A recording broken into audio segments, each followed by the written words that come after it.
I was on a business trip about a year ago, and I had to drive from Denver to LA.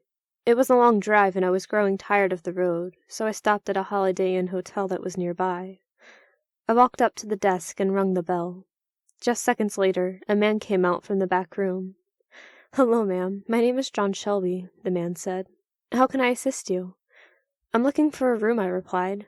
"Are there any available?" He searched in his computer to see if a room was available. To my luck, there was one more room left. He gave me a key and told me to have a nice night. I asked him to point me toward a vending machine, and he did just that. When I was walking to the vending machine, craving a bag of chips, I noticed a pool at the end of the hall. A lot of hotels have pools, there's nothing strange about that. What got me confused was the fact that the water was red.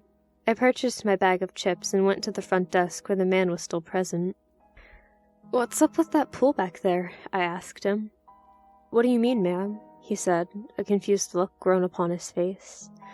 "The water is red," I said. "Why is it red?" He took off his glasses and took a deep breath. "Well, it's kind of a freaky story," he said.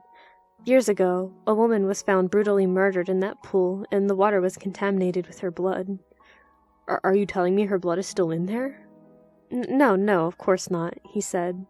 "The water was removed and the pool was closed down, but many people say that they see the pool filled with red water." He put his glasses back on. "Personally, I'd never seen it, but I'd like to think this hotel plays tricks with your mind." "So this place is haunted, then?" He shook his head yes. I was shocked, but not really scared. Just surprised because I'd never had an experience like that before. I went up to my room, took a well-needed hot shower, and I laid in the bed. I couldn't sleep for some reason. My mind was so curious, and I had so many questions that I wanted answers to.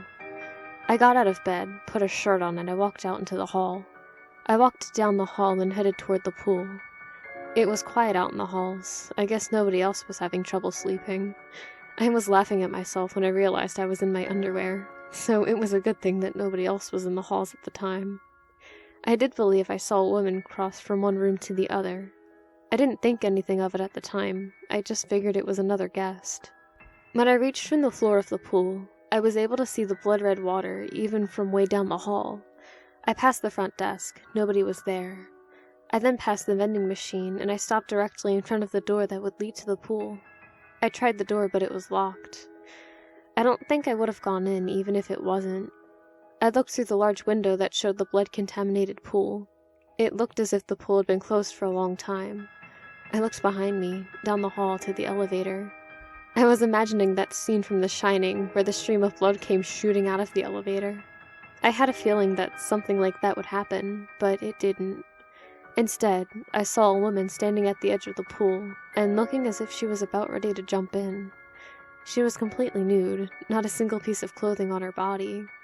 When she snapped her head my way, I jumped back in fear and I walked back to my room as fast as I could, taking the stairs next to the vending machine instead of the elevator. Hours later, I woke up to my alarm going off. I took a shower, threw on some clothes, and I walked down to the first floor for breakfast. After breakfast, I was ready to check out and get back on the road. I decided to take one last look at the pool before I left. I walked slowly past the front desk, past the vending machine, and to the pool.